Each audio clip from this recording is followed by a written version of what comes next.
রান্নাঘরে সবাইকে স্বাগত জানিয়ে আজকে আপনাদের জন্য রান্না করতে চলেছি বাইম মাছের কষা।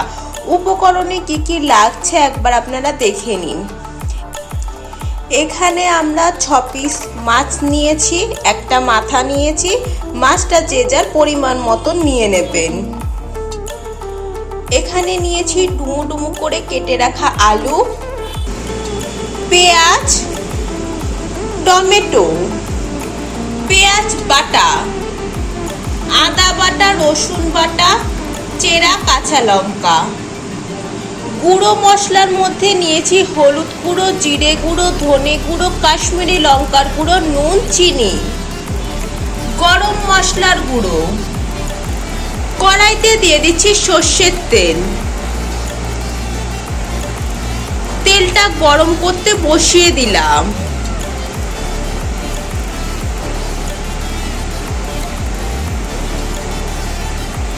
সর্ষের তেলটা গরম হয়ে গেছে, এবার ফোড়নে দিয়ে দিচ্ছি গোটা সাদা জিরে, তেজপাতা। এবার দিয়ে দিচ্ছি ডুমো ডুমো করে কেটে রাখা আলু।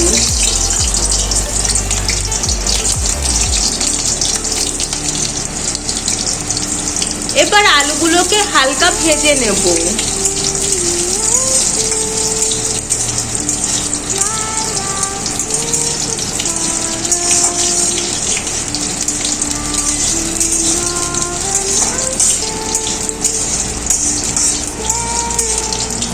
এদিকে আলুগুলো ভাজা হতে থাক, ওইদিকে মাছগুলোকে মেখে নেব।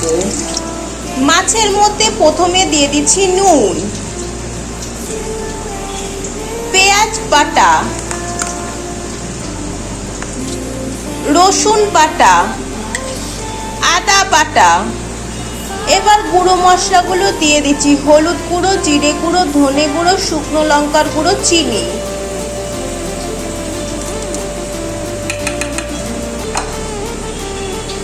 এবার সবকিছুর সাথে মাছগুলোকে ভালো করে মেখে নিচ্ছি।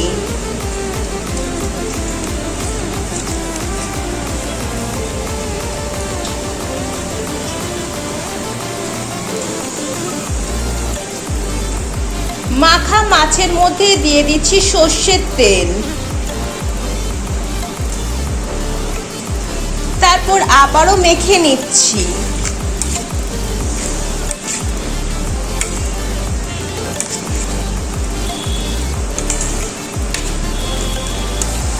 এইদিকে আলুগুলো হালকা ভাজা হয়ে গেছে, এবার দিয়ে দিচ্ছি পেঁয়াজ, টমেটো, নেড়ে চেড়ে নিচ্ছি।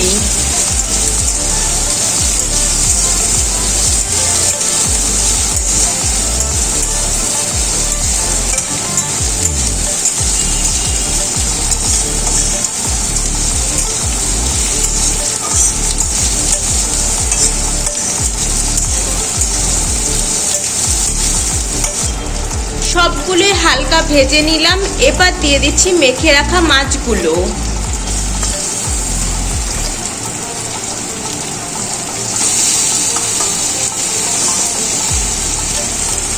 নেড়ে চেড়ে নিচ্ছি সবকিছুর সাথে।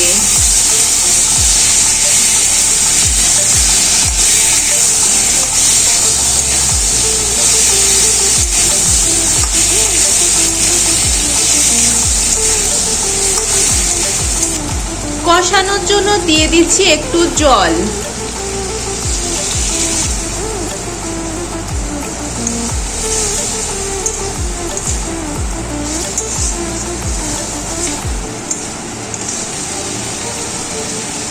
জল দিয়ে একটু নেড়ে চেড়ে নিলাম। এবার দিয়ে দিচ্ছি চেরা কাঁচা লঙ্কা। তারপর আবারও নেড়ে চেড়ে নিচ্ছি।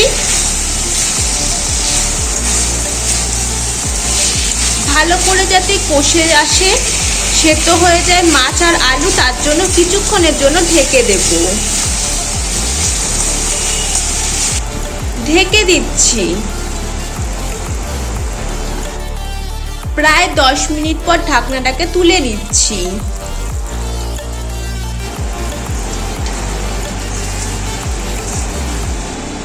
এইদিকে আমাদের আলু আর মাছ দুটো সেদ্ধ হয়ে গেছে। এই মাছটা খেতে অনেকটাই মাংসের মতনই হবে।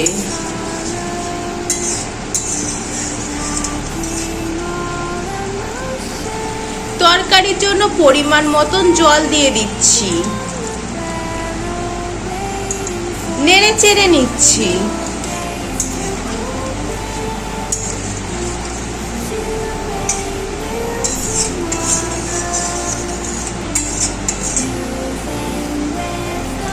রান্না শেষে ওপর দিয়ে দিচ্ছি গরম মশলার গুঁড়ো।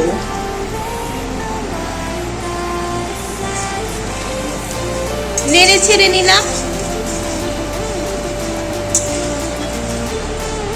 তরকারিটা ফুটে এলেই নামিয়ে নেব। তরকারিটা আমাদের ফুটে এসেছে, এবার নামিয়ে নেব। মা মেয়ের আজকের রান্না বাইম মাছের কষা রেসিপিটি আপনাদের কেমন লাগলো অবশ্যই কমেন্ট করে জানাবেন। ভালো লাগলে চ্যানেলটি লাইক করে সাবস্ক্রাইব করে দেবেন, শেয়ার করে দেবেন। আজকের মতন বিদায় নিচ্ছি। সবাই ভালো থাকবেন, সুস্থ থাকবেন। সবাইকে টাটা।